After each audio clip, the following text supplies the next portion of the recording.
Rumours are circulating. The Marlins may be looking to move one of their big-time starting pitchers, Edward Cabrera and both Trevor Rogers, have been talked about. Will the Marlins move either or both this offseason?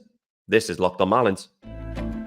You are Locked on Marlins, your daily podcast on the Miami Marlins. Part of the Locked on Podcast Network, your team every day.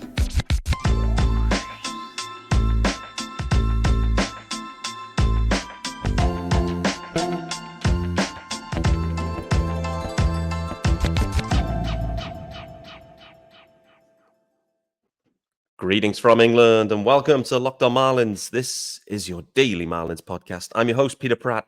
Hit me up, of course, on X, formerly known as Twitter, at Miami Marlins _UK. If you listen to the pod, of course, hit subscribe. This is your team every day. Thanks for making Locked on Marlins your first listen of the day. There is a YouTube channel, in case you didn't know. It is also called Locked on Marlins. Hit subscribe over there too. And join me in the comments. Join me in the comments, guys. I love hearing your feedback on all of the episodes that we do. Absolutely appreciate every single one of you. Guys, this episode is going to be relatively brief. I am feeling horrendous. Absolutely horrendous. I've been literally in bed all day and I have scraped myself out of bed at just about 10:30 p.m. UK time to record a pod here. That's my dedication to this podcast. But it is going to be breezy because I literally just need to go and lie down almost immediately. So what are we talking about today? What's on the ticket? I wanted to reflect back on the conversation yesterday with Victor Mesa Jr. I also want to talk about, as I mentioned in the intro, starting pitching and trade options maybe the Marlins could maybe look to explore, and the names that have been mooted. Equally, there's some big news across the league today with the biggest ever 0 service time extension. And so we're going to talk about that. It got me thinking backwards about Yuri Perez and whether the Marlins could have gone down a similar pathway. So tons to get into there. Also, a couple of former Marlins have found new homes, one of which in the division. So that's going to be fun. But yeah, a couple of guys getting deals, one of which I wasn't certain would get even a big league deal, but I think that was maybe just, maybe I was caught up in the moment on that one during the year. But so tons to get into. We're going to keep things pretty breezy. Firstly, to the everydayers, I appreciate you joining me. But for those that haven't seen yesterday's episode yet, please do go back and check it out. I'm grateful to be joined by Marlins stud prospect Victor Mesa Jr. on yesterday's episode, and the feedback from all you guys that have watched that episode has been great. The feedback was similar to my main takeaways actually, but I thought it was just useful to share some of my takeaways. And for me, the thing that stood out was just like the character and the selflessness of Victor Mesa Jr. just really stood out. Like just proper team guy that just wants to do well, wants to work hard. And man, I was coming away thinking, Skip Schumacher is going to love this guy. Like, Victor's on the 40-man now, and we know what that means, that at some point in 24, you're going to see some Victor Mesa Jr. When that happens, who knows? Will it be straight out of spring? Probably not. Who knows? But at some point, you're going to see Victor Mesa Jr. in 24. And boy, oh boy, Skip Schumacher is going to love this dude. Character's incredible. Work ethic's incredible. One of the other comments as well from one of the guys on the YouTube comments was just how impressed they were with his English. I thought the same. And me and Victor spoke off camera about this as well. How he's been focused on learning the language, how he's continuing to work hard with it, the help he's getting from his girlfriend. Equally, he says he's all in right now on Game of Thrones for the first time. So he's all in on Game of Thrones, and he's learning some English, I guess, by consuming Game of Thrones. He's a big Jon Snow fan as well, so I'm sure he won't be unhappy that I've shared that story. I thought it was just a really cool story, and maybe that's the way a lot of people help to increase their learning of a language by watching the TV series, I guess. And Game of Thrones, why not, I guess. So yeah, but for me, Victor Mesa Jr. yesterday was just stood out to me. Just the character, top draw, top draw. So, we wish him well this year. I certainly do. Big fan now. I'll be tracking him really closely and seeing how he goes. We'll wish him well as he heads into spring, and he's going to be shooting for a roster spot, no doubt. There's off-season moves to be made. We don't know how this roster is going to be shaping up. Nevertheless, it's going to be really interesting. The other thing I think also kind of stood out to me was him talking about Naz Nunez. And Naz Nunez, buzzy in some ways, because as we move towards the Rule 5 draft itself, he's definitely one of the names that in some people's eyes is one of the more likely guys to be selected, primarily because, and as Victor spoke yesterday with Naz, the defense is absolutely there. And he makes the improbable probable, I think was the way Victor described it, which I think was a great description. And, we've just seen Joey Wendell, for example, go to the Mets. Pardon me. We've just seen Joey Wendell go into the Mets. And all the talk around that is he's going to be a great defensive replacement, comes late into the game, third base, second base, shortstop, okay, the stick's been down. Like, there's value for these defensive replacement dudes, even if the stick isn't quite ready for Naz Nunez, or maybe even gets to like big league quality in terms of the stick, the defense will already play.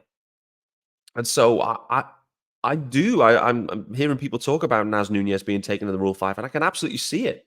Absolutely can. And, I think that'll be, it's tricky for the Marlins because of the way the roster's already constructed. They've got feels like of 16 position players, probably 14 of them play shortstop. It just feels like they had so many shortstops on Groshans and Amaya and, et cetera, Xavier Edwards. So many shortstops. And so maybe there just wasn't the space on the roster for Naz Nunez. But yeah, we'll wait to see on that one. Did hear one of the Braves fans, I think, I saw talking about on Twitter, saying that Naz Nunez would be like a perfect pickup for the Bravos. Just stash him. He's a bench guy, great defensive versatility. Why not? And you can absolutely see a club going down that path. So yeah, wait to see. But overall, if you haven't listened to the episode, go back and check it out. It's 25 minutes. When I look back as well, the funny thing is, right, you've got an English guy speaking to a Cuban about Marlins baseball for Locked On Marlins. And, it's a beautiful thing, really. And I'm delighted to be able to bring you, a little bit more insight from Victor. And I think all of us came away bigger fans maybe than we were in advance of that interview. So I appreciate Victor taking the time, and, hopefully more of those types of interviews to come as we get through the offseason into next year. Wait to see. So we're going to talk about starting pitching. And, we're already seeing a lot of buzz around Dylan Cease. I spoke about Dylan Cease a few episodes back, maybe last week or the week before. I'm not the biggest fan of Dylan Cease, grade 22, but, there's a lot of buzz in the market for Cease. Equally, the Marlins, if they're going to do a deal, as we know, they seem to do deals by trading away pitching. They have it's just their bread and butter right now. They can identify talent, they can develop it, and, then they trade it away to go and patch the deficiencies of the offense. But, these rumors continue to circle, particularly around Eddie Cabrera, I would say. It feels like we've been talking about Eddie Cabrera being traded for the last, 3 off seasons or 3 deadlines or 3 trade windows. So it feels like it's, there's no smoke without fire, right? I think that's kind of how I see it. Skip Schumacher obviously dissatisfied with Eddie's mentality at one point last year. And so you do have to wonder if someone is to be moved, is it going to be Eddie? Does he have the right character and the right makeup for the type of clubhouse and club more generally that Skip Schumacher's looking to build? I think that's a really interesting point. Trevor Rogers equally being mentioned, and we know why. Trevor Rogers just, last couple of years, it's either not been good or he's not been on the field. What value is there from a trade perspective? Craig Mish reporting, a couple of deadlines ago as well with Trevor was a lot of teams were calling on Trevor Rogers. The value remained high. So, maybe that's the right way to go. For me, that's the way I would go for sure, would be to look to move Trevor Rogers rather than Eddie Cabrera. But we'll talk about that more very shortly. But before we do that, this episode is brought to you by our good friends over at FanDuel. As the weather gets colder, the NFL offers stay hot on FanDuel. I love that. Right now, new customers get $150 in bonus bets with any winning $5 moneyline bet. That's $150 if your team wins. If you've been thinking about joining FanDuel, there's no better time to get in on the action. The app is super easy to use, and there's a wide range of betting options, including spreads, player props, over-unders, and more. So visit FanDuel.com/lockedon and kick off the NFL season. FanDuel, official partner of the NFL. All right, guys, you're back here with me, Peter Pratt, on Thursday, the 30th of November. We are rounding off November. Tomorrow, Advent calendars at the ready, guys. We're going to wake up 1st of December, straight into the Advent calendar. Have you got your Advent calendar? Are Advent calendars a thing in the States? I assume they must be. I assume everyone must have Advent calendars. Please tell me you have Advent calendars. But I know my son went to bed, absolutely hyped for the morning. Dad, 1st of December tomorrow, I'm getting my Advent calendar going. So he's pumped for it. He's pumped. So we're going to be into December from tomorrow. So let's talk starting pitching. Like I've already mentioned, the names keep popping up. Eddie Cabrera, Trevor Rogers. The question is, and can with Sandy missing, is this let's kind of start here with Sandy missing. Can the Marlins handle trading away one of these guys at this point? I think the byproduct of it would be is if they do trade away a Trevor or an Eddie, it will look to they will look to add an offensive guy, likely a shortstop, you would assume, and with that, the byproduct would be you would then replace the guy that's moved, probably with a relatively low price free agent in some sort of way that could eat some innings. So the reality is they had limited amounts of production out of Trevor Rogers last year, had this injury, then he rehabbing, had another injury and never came back, which was, unfortunate for Trevor. The production itself, it's been up and down. He obviously had his great Rookie of the Year campaign. The funny thing is, Jonathan India, same thing. India robbed that Rookie of the Year away from Trevor, to be honest with you. He finished hot, but really, I still think that should have been Trevor Rogers' award. Jonathan India, a guy that's definitely being made available via trade right now. The problem is for India is he's regressed since as well, and his defense is absolutely turgid by all accounts as well. So he's not going to fit the profile for the Marlins, in my opinion. They're looking for a shortstop that can actually hit. So I think a name to look out for, though, a name that's being talked about anyway, is Bo Bichette. Just want to call that one out, by the way, where I've heard his name buzzing around a little bit. There's a few other names, that's a big-time name as well. But there's definitely a few that's been talking about maybe Bo Bichette being moved this offseason in some sort of capacity. So, could there be some sort of deal where you send a starting pitcher and get Bo Bichette back, particularly like an Eddie Cabrera that has tons of major league control? So if it has to be that a pitcher is moved to supplement the offense, which one should it be? And which one holds the most value? I think that's really interesting. I think, it's interesting to see which player holds the most value of these two. For me, in my eyes, I look at it and think, Eddie Cabrera has by far the highest ceiling of the two, in my opinion. You go and look at Eddie Cabrera's Baseball Savant page as well. I looked at it earlier, and boy, oh boy, it is absolutely stunning. Okay, you've got 2022 Tanner Scott walks in there, but like we saw with Tanner Scott, you fix the walks, you've got one of the best relievers in the game. You fix the walks with Eddie Cabrera, have you got one of the best starting pitchers in the game? Oh, pardon me. So that's the question. That's for me. I keep on dreaming on the upside of Eddie Cabrera. Does anyone else feel the same? I know during parts of last season, a lot of people were out on Eddie. This is the thing. He'd turn up to a game, he'd walk 9 guys, and you'd come away going, man, this is unsustainable. And it is unsustainable. He has to fix the walks. I get it. But I think it is fixable. I think the walks are fixable. Tanner Scott proved the walks are fixable. Does Eddie Cabrera have the right mentality? I think that's a question mark. But the walks are fixable if he wants it and he's hungry enough. For me, the upside is huge. Huge with Eddie Cabrera. I'm less excited about Trevor Rogers at this point. So for me, if it has to be one that has to go, then Trevor Rogers would be the one I would lean with. If it's a 50-50 split, some clubs may prefer the value of Trevor Rogers. I don't know. I don't know how clubs value these guys. Just talking about my own perspective. Both of them are flawed at this point in many ways. Like, can you trust Trevor Rogers? No. Can you trust Eddie Cabrera? In some ways at this point, no. So, not sure which way it goes, but for the Marlins to get better offensively, we know they're not going to spend the money, so they have to trade someone. Is one of these two guys the right way to go? Probably it is. Big news across the league today. Big news. And it is the most sizable zero service time extension ever. It was an 80 million, 10 years. 10 years, yeah. 10 years, 80 million for Jackson Churio. The dude's only 19. And boy, oh boy, what a deal.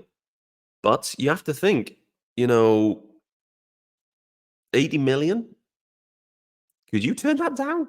Could anyone turn that down? I mean, he's probably selling himself a touch short in some ways, but the fact of the matter is this dude has never set foot on a big league field thus far. No one knows how it's going to go. And we've seen it time and again with these prospects where things don't go to plan. You think they're going to be studs. You think they're going to scorch the earth. They think they're going to set it alight. They don't. They don't.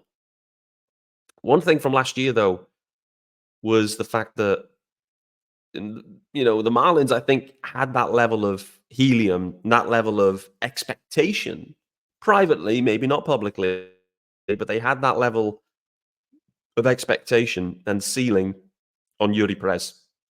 I think they felt that for a long time, that this guy is different and is special. And when you feel that way, other clubs right now are doing things that are a little bit less conventional, it's fair to say. Primarily on the position player side, I have to, that's fair enough. People called that out and said, Pete, you got to be careful doing anything kind of crazy for pitching because look at the Sixto Sanchez situation. That's a great point in case, for sure. But I do wonder if they should have entertained it. They may have entertained it. They may have approached Yuri Perez and said, listen, should we do an 8-year something, and get something locked in? Would he have accepted? I don't know. Is it in the Marlins' MO to have these like long creative extensions? Probably not. Probably not. But it did get me thinking about that and how, like, what really would the risk have been with Yuri Perez? Injury, yes. But apart from that, I don't think there was a lot of risk here with this guy. I mean, he's been, so impressive all of his career with the Marlins, and then obviously makes his debut last year and just absolutely blew everyone away. Just so impressive. So I'm sure the Marlins would be wishing they'd done it now. But we'll see. We'll see. But I like this trend that is appearing. Like these clubs are getting like more aggressive with these extensions on these young guys. And they're often, more often than not anyway, benefiting from it.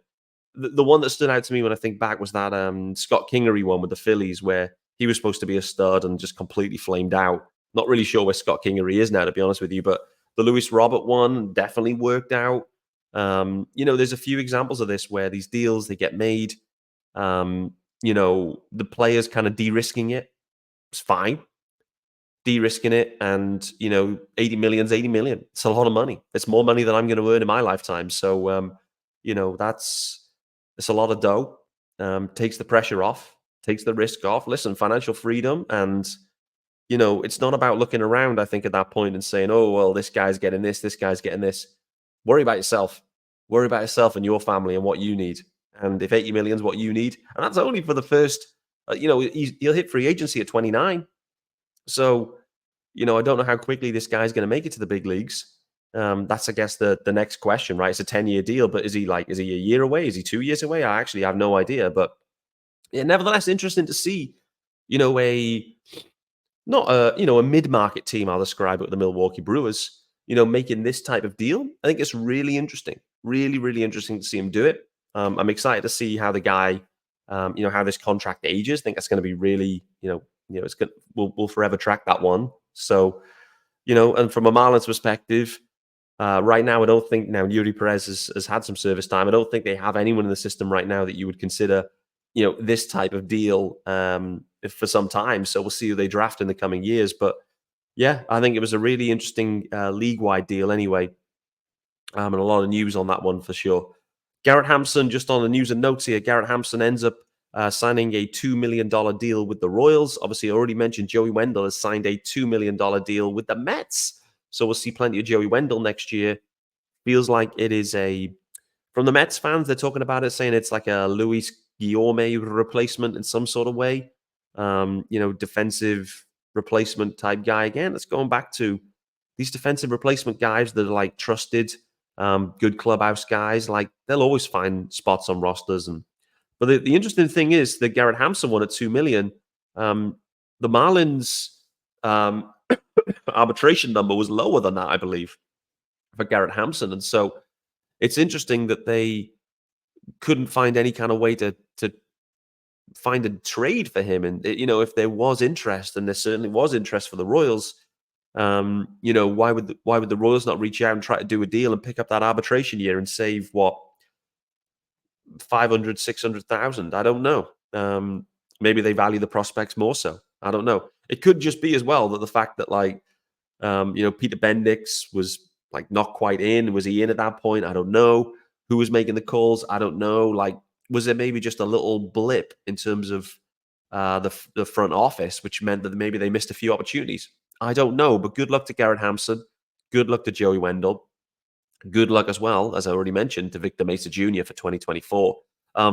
Good luck as well to Jackson Churio. Also, good luck to Eddie Cabrera and Trevor Rogers. I get the sense that one of these two guys is going to be moved. I think that Eddie Cabrera has the higher upside. But for me, if they can find a deal that they like to get a position player in, I would definitely look to move Trevor over Eddie. I just think Eddie's upside remains really obvious. And I've just fallen in love with that baseball savant profile. All right, guys, I'm going to call it a day there. As you can tell, I am heavily struggling here. I'm coughing. My nose is running. I'm struggling to see. I don't know. It's not good, but I'm plowing through. I appreciate everyone for following along, for joining me again today. And guys will be back tomorrow. If I'm not feeling great, I may push one into the weekend. We'll see how it goes. But I appreciate you making Locked On Marlins your first listen. I look forward to seeing you soon.